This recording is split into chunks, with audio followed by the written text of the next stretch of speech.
أعوذ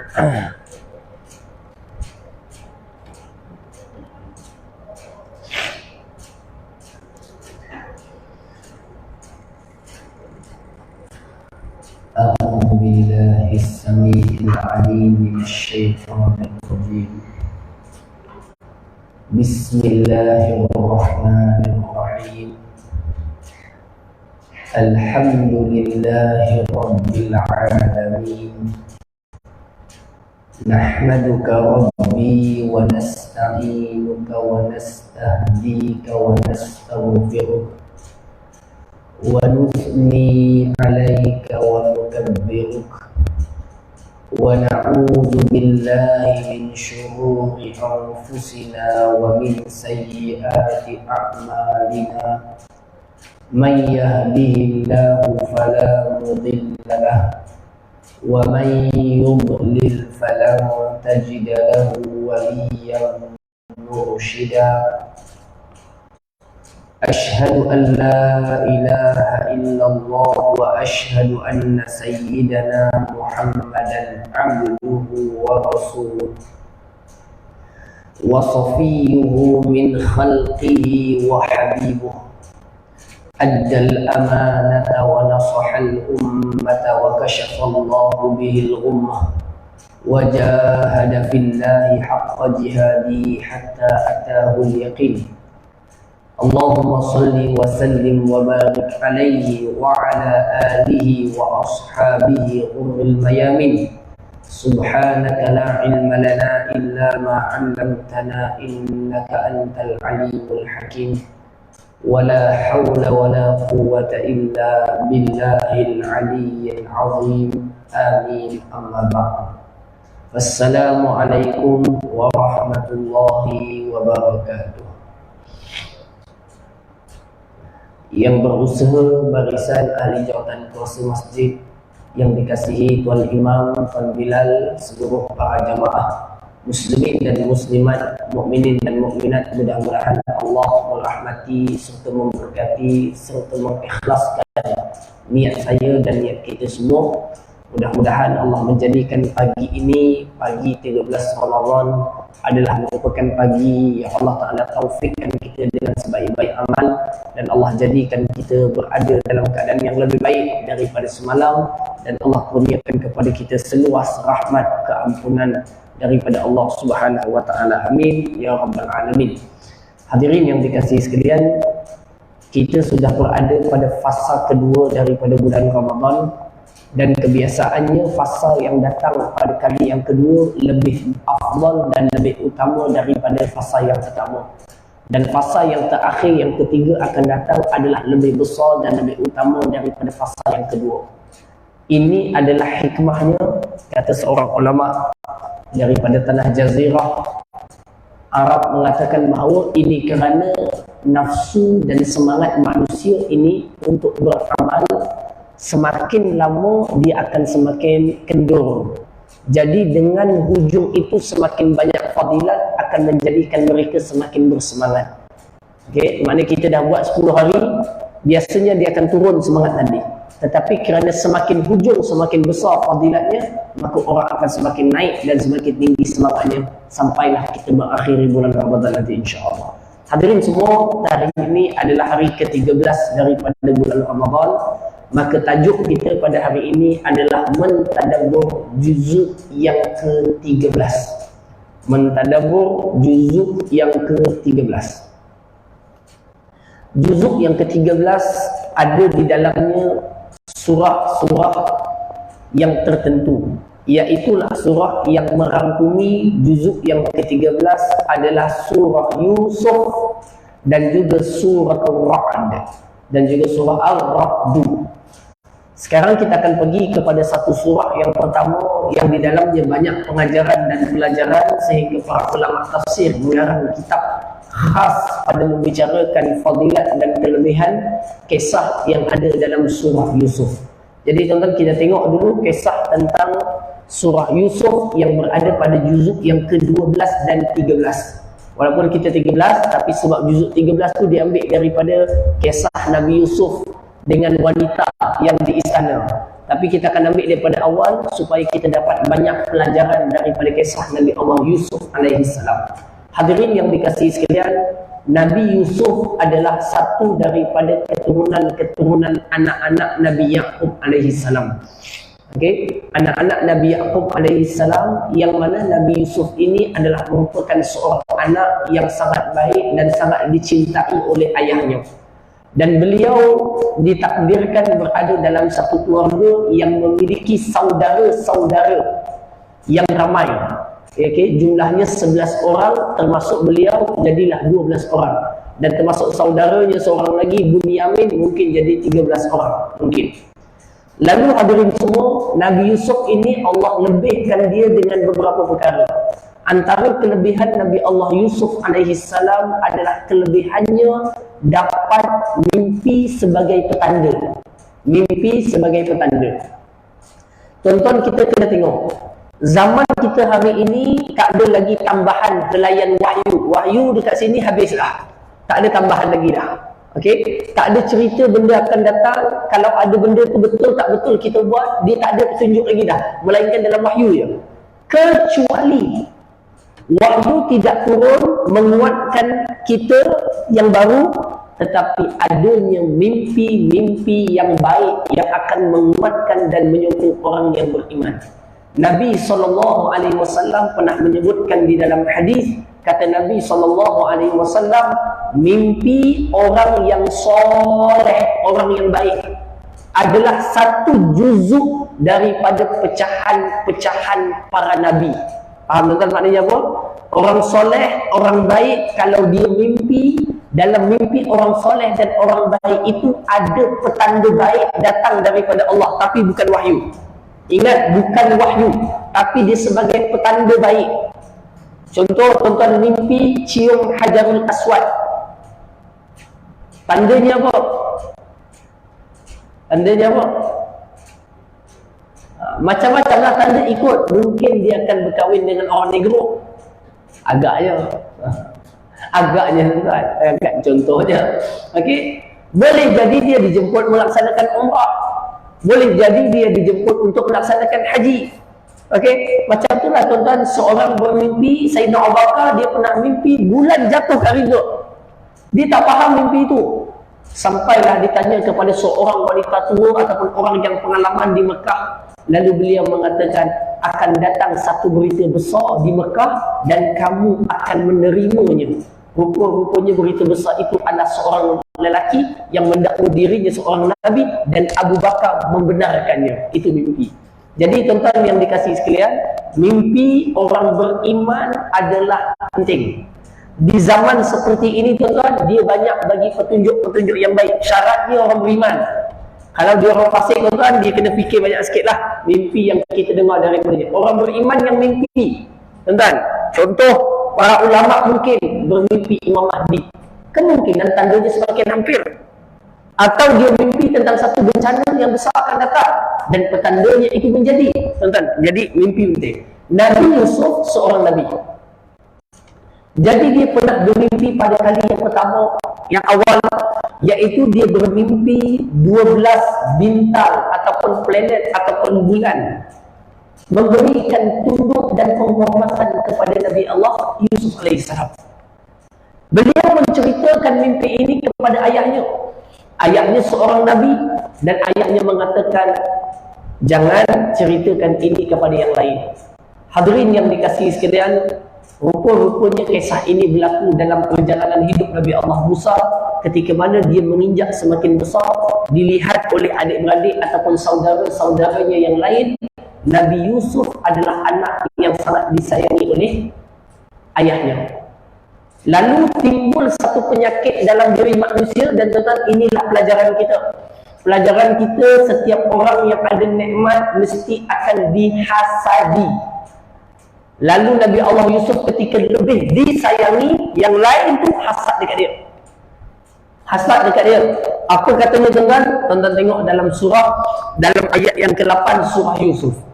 Ayat ke-8 surah Yusuf mengatakan, إِذْ قَالُوا لَيُوسُفُ وَأَخُوهُ أَحَبُّ إِلَيْهِ إِلَىٰ أَبِينَا مِنَّا Dia kata saudara Yusuf mengatakan adalah Yusuf dan saudaranya Bunyamin lebih dicintai oleh bapa kita.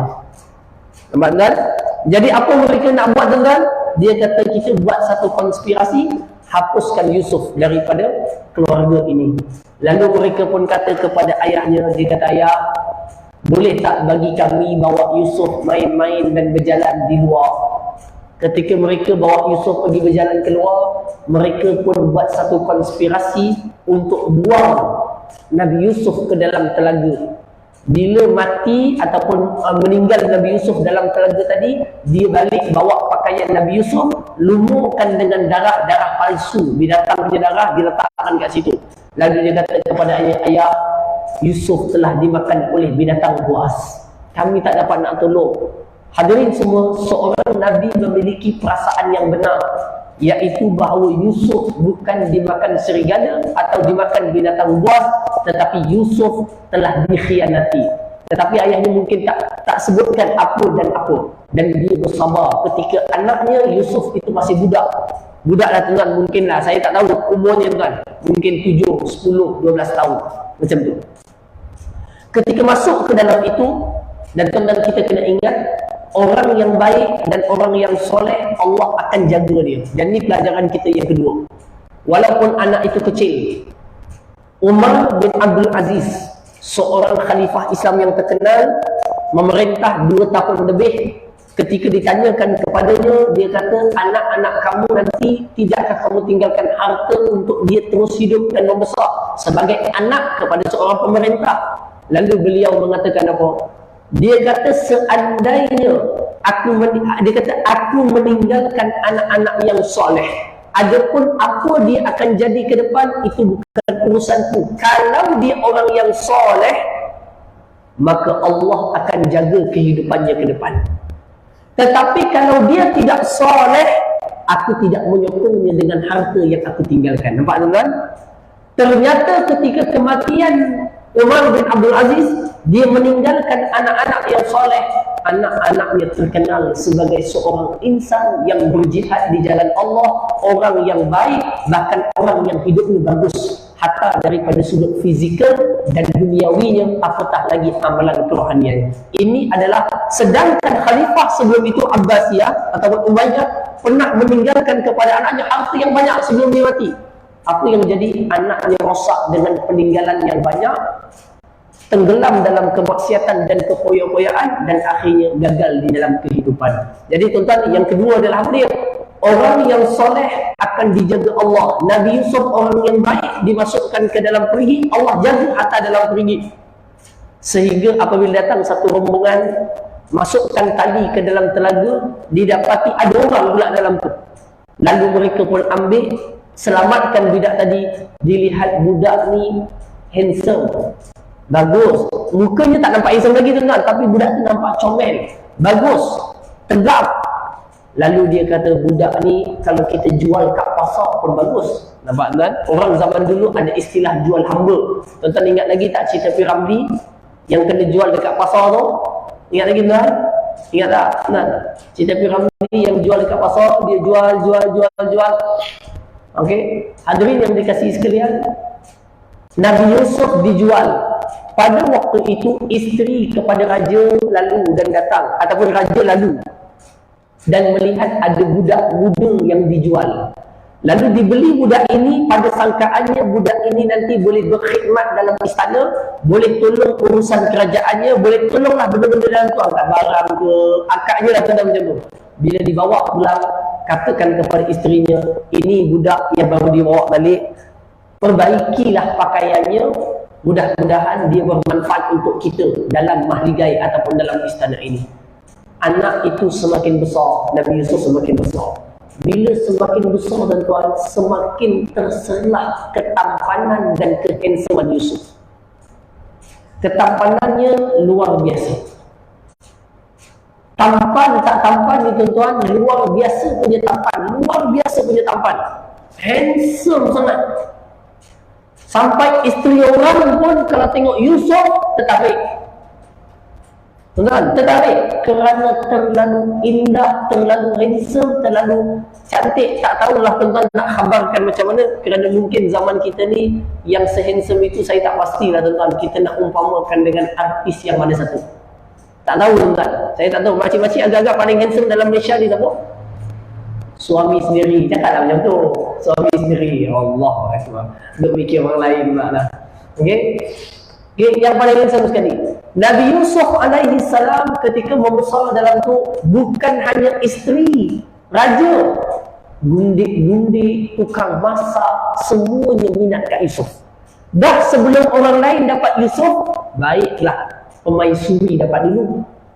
Lalu hadirin yang dikasihi sekalian, orang yang baik walaupun baik takkan sunyi daripada ujian dan fitnah walaupun baik. Jadi tuan-tuan, orang masjid yang datang balik masjid ni tuan-tuan, kita ialah tuan-tuan lah orang baik. Walaupun kita baik, dalam hidup ini pasti ada ujian. Mesti ada ujian. Dan kalau berjaya lepas ujian itu, tuan-tuan, berjaya kita. Dan ujian ini datang dengan pelbagai bentuk. Kalau tuan-tuan buka dalam surah Al-Kahfi, ujian ini fitnah ada 4 paling besar. Pertama, ujian fitnah daripada ilmu. Yang kedua, maksud ilmu apa dia? Ada ilmu tapi tak nak amal. Belajar bab tahajud, habis satu kitab, tapi tahajud memang tak nak buat dia. Ilmu ada tapi dia tak nak beramal. Fitnah, ujian juga. Dua, ujian harta, tentang kisah dua pemilik kebun yang dengan semakin banyak hartanya, semakin dia melawan Allah Subhanahu Wa Taala dan agamanya, tak percaya kepada hari akhirat. Tiga, iaitu fitnah kuasa. Fitnah kuasa, maknanya masa belum ada kuasa, tuan baik sikapnya, tetapi setelah ada kuasa, nakal pula dia. Contohnya, tuan, tamak pula dia, lupa daratan pula dia. Contohnya, maka itu fitnah kuasa. Yang keempat adalah fitnah apa dia? Yang keempat fitnah apa? Iaitu fitnah ujian dalam beragama, iaitu menjaga akidah. Kisah Ashabul Kahfi, yang mana Ashabul Kahfi ini adalah merupakan seorang kumpulan manusia yang mempertahankan akidah dan diuji dengan satu kuasa besar yang memaksa mereka cabut akidah mereka. Nabi Yusuf termasuk dalam satu insan soleh yang baik, yang Allah nak jaga dia, tapi dia tidak diuji. Ujiannya bukan orang biasa. Ujiannya adalah orang besar di dalam istana yang inginkan Yusuf alaihissalam, tapi dia dah ada suami. Suaminya pula orang besar. Yang diingini adalah memiliki Yusuf. Lalu kalau tadi adik-beradiknya dengan sifat hasad ingin menjatuhkan Yusuf, kali ini adalah isteri seorang wanita dengan sifat yang sangat nakkan Yusuf, telah melakukan konspirasi juga. Tadi konspirasi, yang ini konspirasi juga, tapi bentuknya lain. Maknanya tuan-tuan, ini bukan Nabi Yusuf lah tuan-tuan, orang kita. Kadang-kadang orang handsome ni pun payah. Perempuan pun sama, kadang-kadang terlalu cantik pun payah. Dia nak jadi baik, tapi orang kacau dia selalu tuan-tuan, lama-lama dia terkalah dengan ujian. Orang lelaki pun sama. Tuan-tuan, saya ada seorang sahabat, saya pernah bawa orang Palestin tuan-tuan. Ingat tak dulu saya bawa orang Palestin? Handsome tuan-tuan, handsome. Tuan-tuan, seorang tu, yang seorang tu daripada yang handsome tu, seorang tu mujuklah dia ni jenis tak suka layan orang perempuan, tapi handsome sangat, handsome sangat. Saya bawa dia pergi Pulau Pangkul, tuan, berjalan. Kalau jalan dengan dia tu, semua akan tengok macam dia. Yang perempuan lah biasanya, sampai pegawai immigration nak balik tu pun tuan-tuan, timbang lebih kurang je dia tengok kat budak tu. Sampai ke tahap tu. Saya rasa ini kalau kena tahan JPJ tuan-tuan, yang tahan tu pula perempuan tuan-tuan, saya rasa insyaAllah lepas, tak ada masalah. Handsome pun tak teruji. Hadirin yang dikasihi sekalian, kalau orang Muslim ni tuan-tuan, dia pula ada sikap jahat, saya rasa habis dah tuan-tuan ramai orang perempuan, saya rasa. Tapi wujudlah dia ni jenis yang dia tak suka. Saya tanya kat universiti macam mana, dia kata orang kacau aku macam-macam. Kadang-kadang jauh dah panggil gitu tuan-tuan, kan, budak Melayu, orang Malaysia kan. Jadi dia kata kata wujud. Tapi dia jadi sifat macam tu. Dia tak suka lain-lain macam tu. Tuan-tuan, dia kadang-kadang menjadi ujian. Lalu tuan-tuan, Nabi Yusuf AS nak didekati oleh isteri kepada Al-Aziz. Lalu konspirasi yang dirancang adalah bawa dia ke satu bilik, kunci bilik itu, kemudian memaksa atau mengajaknya melakukan perbuatan yang tercela bagi memuaskan keinginannya, seolah-olah orang lain tak dapat Yusuf, aku orang pertama yang dapat Yusuf, seolah-olah begitu. Ini ujian besar. Dan tuan-tuan, Nabi Yusuf ni Nabi, walaupun Nabi dia manusia, dan walau dahlah manusia, orang muda pula, muda remaja.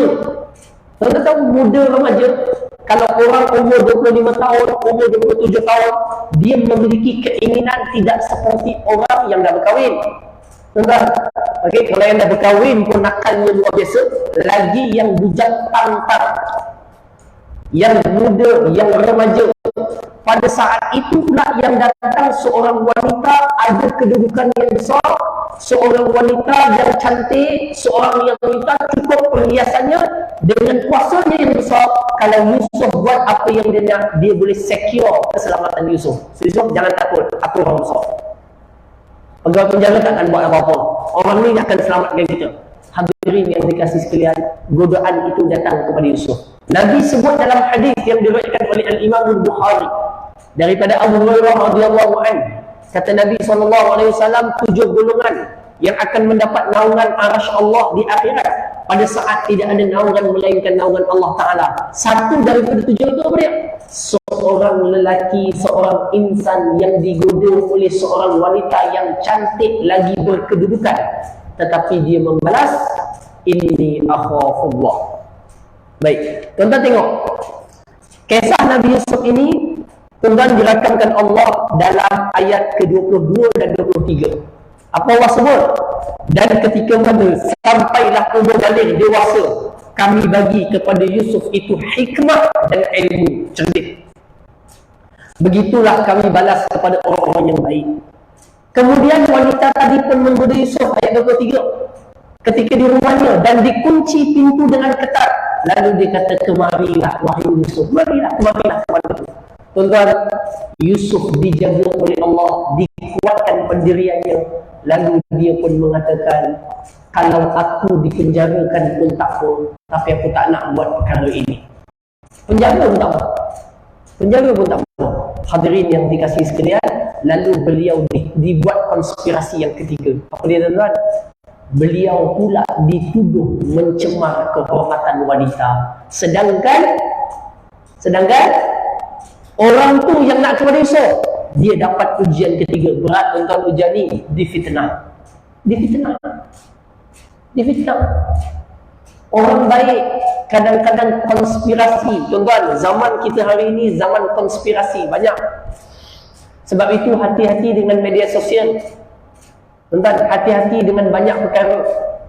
Kadang-kadang kita baik, kita datang pergi belakang, contohlah tuan-tuan, datang lambat, seorang-seorang pergi belakang.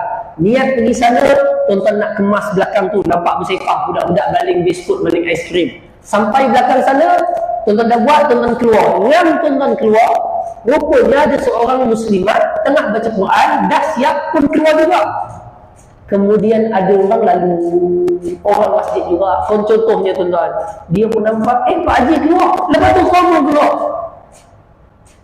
Tersebar viral dalam grup Parit Raja, seorang pakcik ini ada skandal dengan orang tu. Sudah, orang tu baik, tak ada buat apa-apa, niatnya pun baik, dia pun tak tahu ada orang haji kat dalam tu.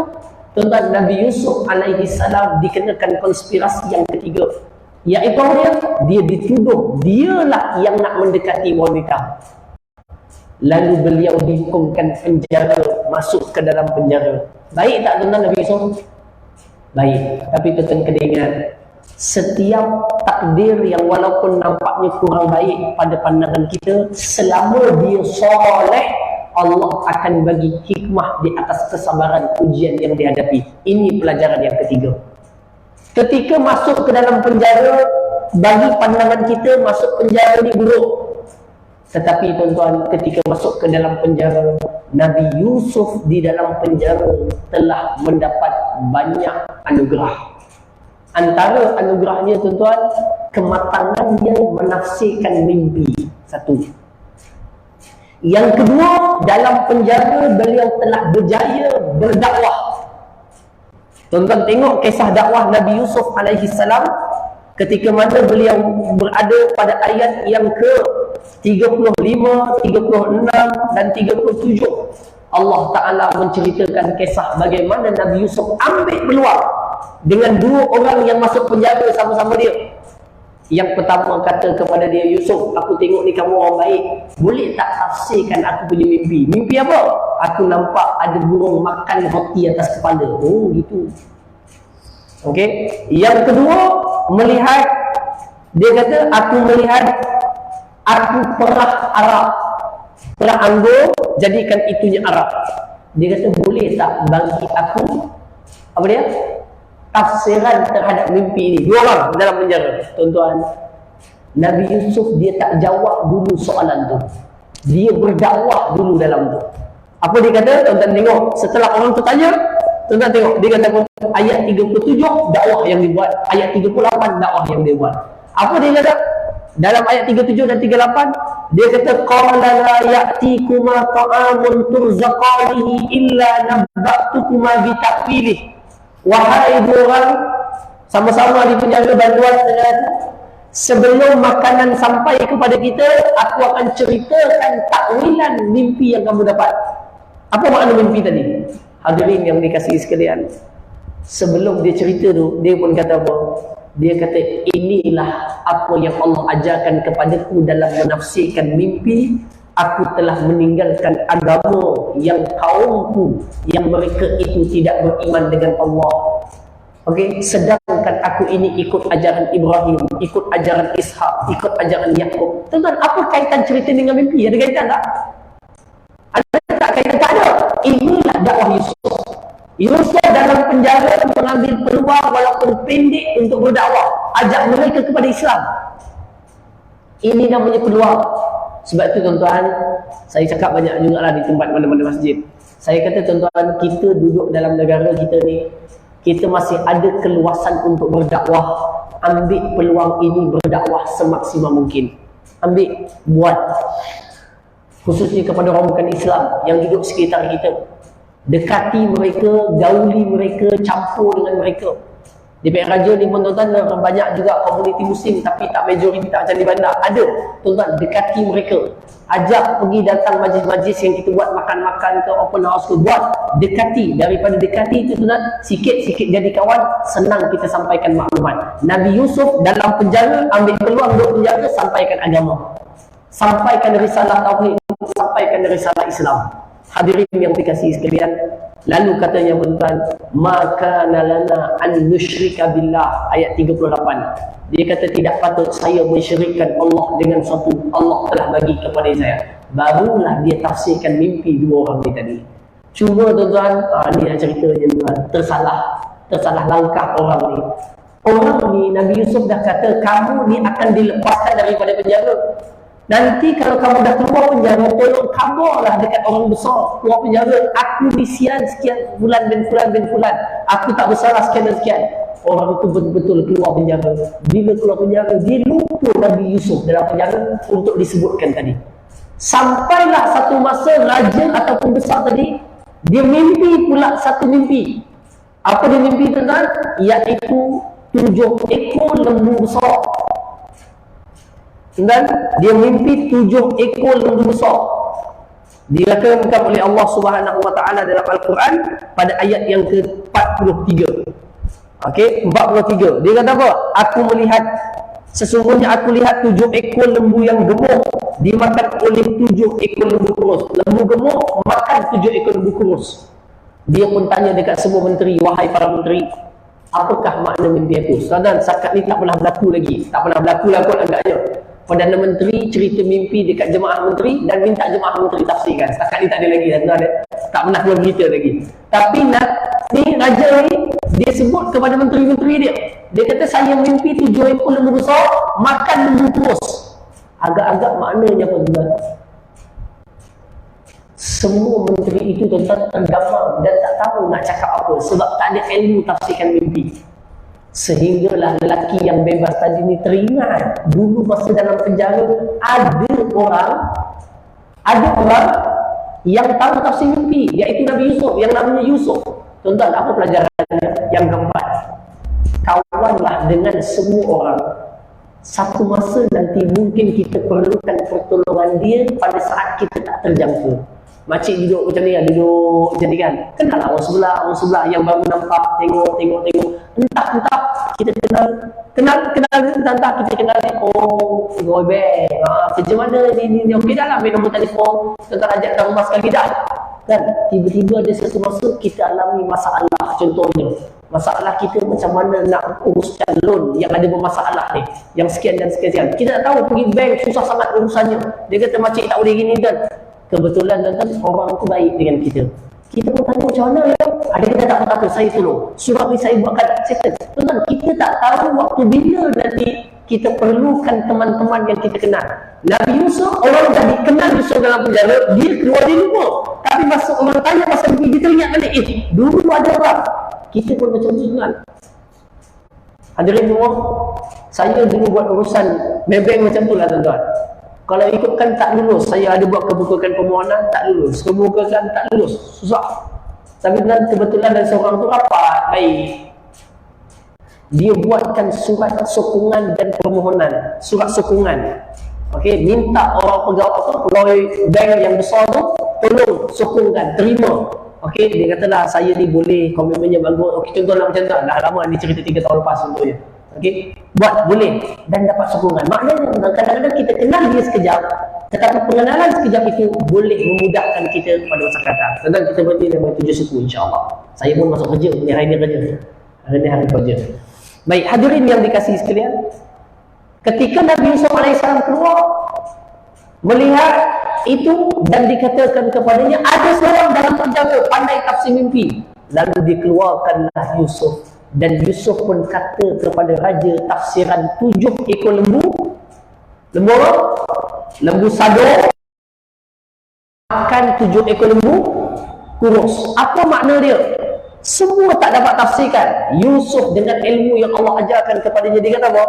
Dia kata akan datang 7 tahun kepada negara ini subur tanamannya, padi subur. Lalu Yusuf berkatakan apa?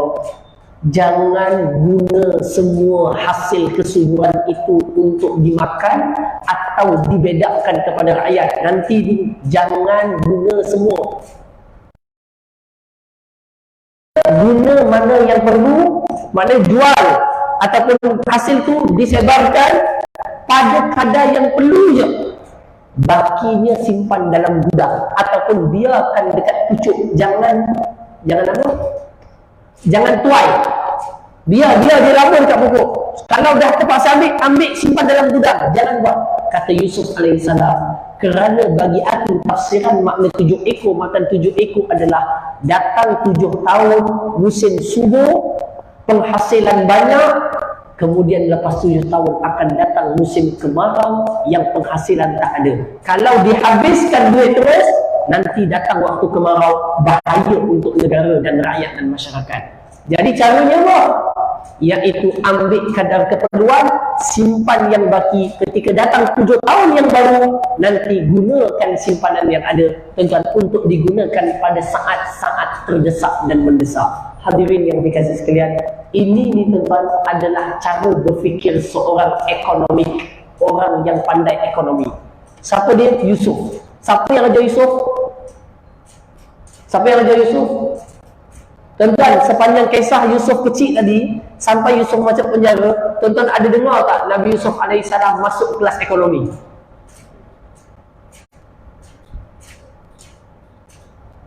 Business of school, school of business. Tak ada. Setiap orang Allah ajarkan dengan cara yang pelbagai. Mungkin waktu dia di pasar, dia tengok macam ni, dia faham sikit. Allah ajarkan sesuatu. Kemudian macam itulah tuan-tuan. Nabi Yusuf AS dengan ucapan tadi mengagumkan raja. Ini ayat ekonomi tuan-tuan sampai ke saat ini. Sampai ke saat ini, mana-mana negara, negeri dia ada istilah reserve simpanan negeri, reserve simpanan negara, kan? Nampak kan?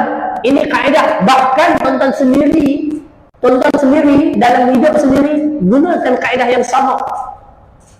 Waktu duit pencen dah dapat semua, ataupun waktu duit undi dapat, kan? Main undi banyak-banyak tuan-tuan orang sini. Ada main 1,000 sebulan, dulu 50 sekarang 1,000 sebulan, kan? Main banyak undi dapat tu, jangan, Jawa kata jangan ceh-ceh, kan? Okey, jangan ceh-ceh, jangan tak kawan, sebab nanti dah habis semua. Lepas habis tu tiba-tiba bangkul kereta letak dalam gobi awak. Ini cerita dalam gobi awak, yang kereta saya dalam gobi awak tu kan, dah letak dalam gobi awak. Tengah laju nak kerja waktu buka puasa kan, biar awak besar melintas pula, naik kereta ni, letak bangkul saya. Sudah kan, kena tunggu siap ni, tak siap lagi ni, tunggu dah order dah 400 lebih kan, jatuh je. Okey, tunggu siap, tak siap lagi nak cat. Apa maknanya tuan-tuan? Maknanya masa ada, jangan guna semua, sebab nanti tiba-tiba datang waktu kecemasan, itu boleh digunakan. Ini perurusan keuangan. Quran ajar dah, tapi tak semua orang baca ayat ni faham itu isu keuangan. Sebab itu Quran adalah kitab yang lengkap. Siapa yang mampu keluarkan, dia dapat keluarkan. Siapa yang tak mampu, tak dapat. Baik, seterusnya masa tuan habis. Setelah itu tuan-tuan, dia pun keluar, baru dia dapat pertahankan dirinya dan bersihkan maruahnya. Dia mengatakan, dulu aku kena masuk penjara, bukan salah aku, tapi aku kena goda. Kena goda? Ya, aku yang digoda. Barulah dia cerita kenapa digoda sekian dan sekian. Dan wanita itu mengatakan, iya, Yusuf memang handsome. Tak percaya, cuba bagi dia lalu dekat dapur.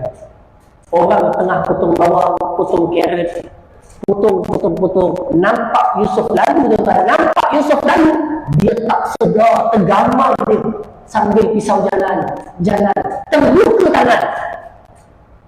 Luka tangan. Tuan-tuan boleh bayar orang sampai terluka tangan, macam mana boleh handsome orang ni. Jadi Yusuf alaihissalam, maknanya possible lah kalau perempuan lain pun tengok Yusuf tergoda, wanita ni takkanlah Yusuf yang goda dia, kan pelik, mestilah dia tengah. Dan bukti yang lain, budak, bukti yang adalah bukti. Tuan-tuan, baju koyak budak ini diambil ayat dalam detektif, ayat untuk kaji DNA, ayat untuk kaji bukti jenayah, diambil oleh tokoh-tokoh kajian. Ayat tentang Nabi Yusuf ni yang dia tidur dan bajunya koyak belakang, ini diambil sebagai ilmu. Macam mana nak kesan siapa yang buat salah, penjenayah salah. Macam kalau nampak ada orang, 2 orang, siapa yang bunuh siapa, ilmu dia diambil. Itu tak dalam ilmu, kita panggil apa, bahasa Melayunya apa, ilmu apa namanya kan, yang detektif tu, ilmu forensik. Diambil dari ilmu forensik. Terima kasih tu Haji. Ilmu forensik gunakan Nabi Yusuf punya. Tuan-tuan, tu saya kata Quran ni dia terlalu tinggi. Hanya yang dapat cerna dia boleh keluarkan. Kalau tak dapat cerna, dia nampak bacaan biasa je, tambah pahala. Sebab itu ia mesti dikaji. Quran mesti dikaji, kerana penghasilan di dalamnya sangat banyak. Baiklah, kita lanjutkan lagi 2 minit lagi. Setelah habis tuan-tuan tengok, beliau diangkat dan ditambalkan menjadi Menteri Kewangan Negara. Sebab otak ekonomi yang ada pada dia. Diangkat menjadi Menteri Kewangan Negara. Bahkan dia kata apa dia? Aku adalah orang yang ada ilmu dalam bab ini dan ada jujur dalam menjaga harta negara. Hadirin yang dikasihi sekalian, ketika mana Yusuf menjadi orang besar dalam negara, menjaga amanah negara pada waktu itu, adik-beradik yang lain tadi berlaku masalah dalam negara ini, miskin. Lalu dia kata, kita pergi kat negara tu, mintalah bantuan. Pergi ke sana minta bantuan. Yang dia minta kepada inilah orang besar menteri tadi, dan dia tak tahu itu Yusuf yang pernah dia cuba untuk bunuh. Dia ingat Yusuf dah meninggal dunia. Ketika sampai di sana, Yusuf kenal 11 orang ni semua. Kenal tak? Muka dia kenal.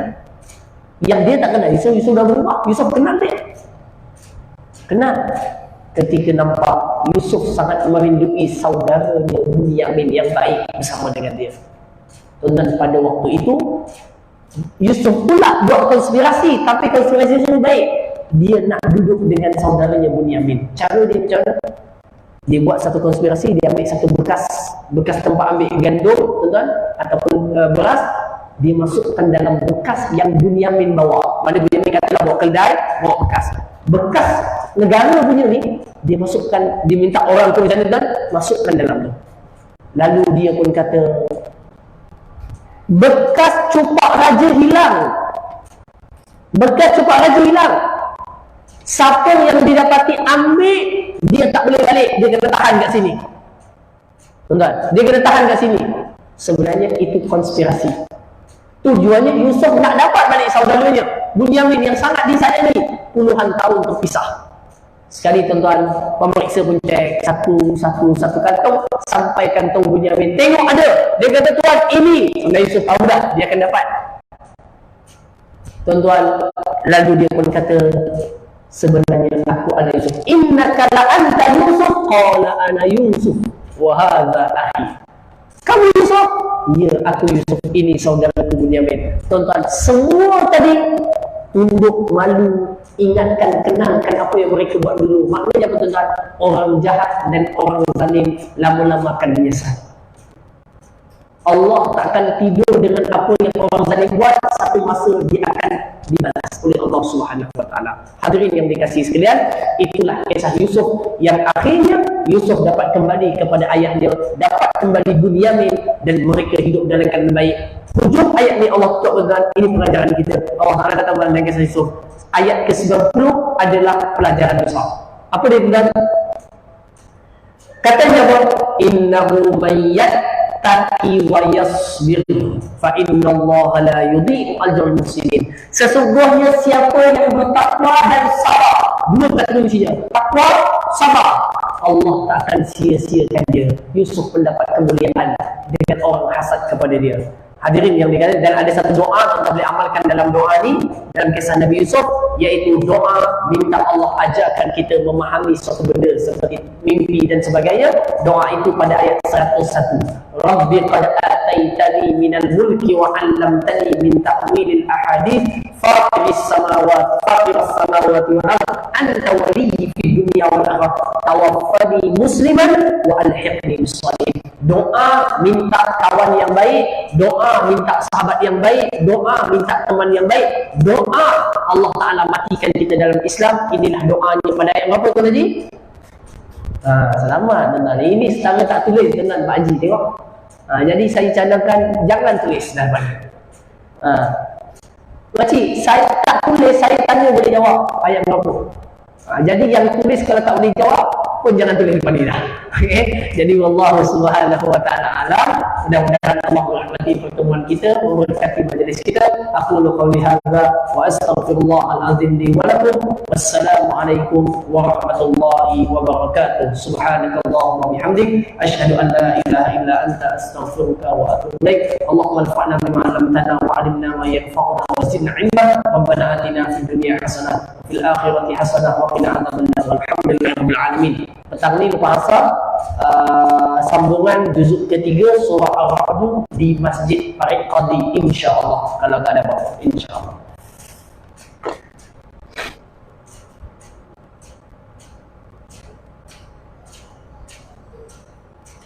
Allah sehat, jazakumullah.